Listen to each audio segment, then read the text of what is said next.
Hello and welcome once more to Red Gaming Tech. My name is Amata. Today is the 17th of December and I have some news for you this time on The Division, as of course the developer, who is Ubisoft Massive, has given some details regarding the game, which includes that finding food and water is an important part of the game. Now, before you jump to conclusions, they have said that your soldier will not suffer from hunger or thirst. However, scavenging for clean water and food within the post-apocalyptic world is an important aspect of trading, and they've also given some more information on the classless progression system. Now, this comes from a full interview, which was, well, not really an interview, but a Ubisoft Massive video, which was spotted by the Examiner. Now, I will link it in the description for your perusal if you want to give it a watch, but I'm going to cover most of the points in this video. Now, inside the video, the design director for the game, who goes by the name of Axel Ridby, said that, quote, "Consider that our game is a lot about the fall of society, and things that we take for granted on everyday life, such as clean water and food, they suddenly become scarce resources in the game. Not only do you actually have to go out and look for food and water, but they become very valuable and rare resources that can be used to trade and stuff like that. But when it comes to having to drink water and eat food to be able to survive, that's not really what we want from it. Food and water will be a very important part of the game, but players will not need to eat and drink to stay alive." Now, he added that the game will set your soldier off with a kit bag full of basic supplies, but where you go from there in terms of scavenging and progression is up to you. And he explained further, saying, quote, "When we start the game, the player's character only has his go bag with him, right? When it becomes activated, that's the only thing he can really bring with him. In that go bag, he roughly has 72 hours of supplies. He's got his weapons and his gear, and that's what he starts with.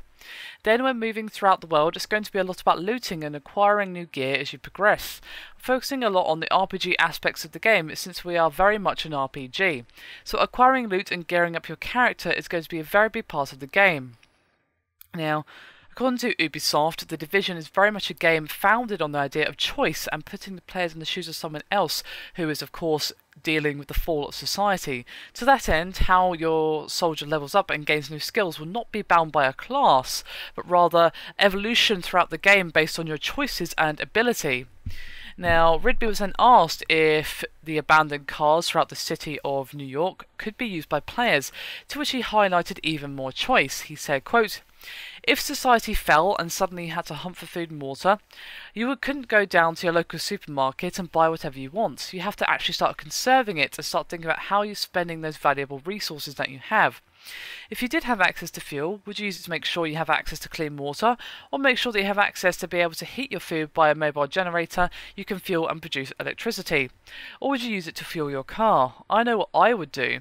And on this issue of cars, the game designer Matthias Carlson added, quote, "The way you navigate and move through the city or a game that is open in nature, it's very core to how you experience the world.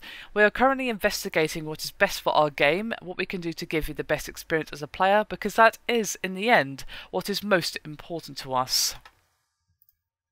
Now, I have to say, this actually sounds really, really cool, what they're saying.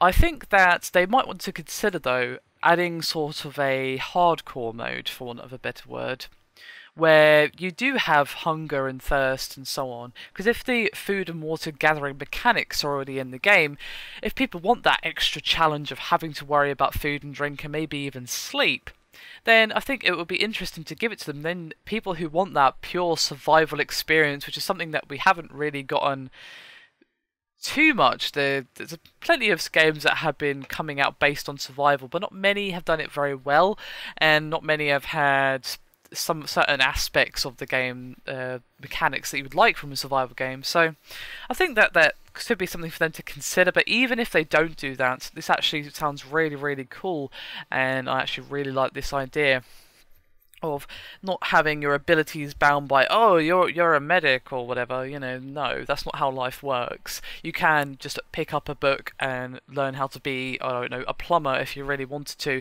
just because your day job is, I don't know, you're a doctor or something. I know doctors wouldn't want to be a plumber, but you get my point. You can, of course, do that if you want to. So it makes sense to have it be a bit more organic, I suppose is the word, where you can learn and get new abilities based on your actions within the game. So if your character spends a lot of time sneaking around, breaking into people's houses, stealing stuff, then you're probably going to get skills related to that. So I'd be curious to see how it actually works within the game. Of course, it's all well and good to say this, but how well it actually works within the gameplay is another thing entirely. But still, my interest is definitely piqued. I don't know. I mean, I would like a survival game, to be honest. I would like a proper survival game. However, of course, having to worry about eat, food, and drink in a post-apocalyptic environment in a game, well, I don't know. I'm not one of those people who plays every game on hard mode. I've completed a few on hard mode, obviously. One of which was God of War 2, which was actually a pain in my arse, but still.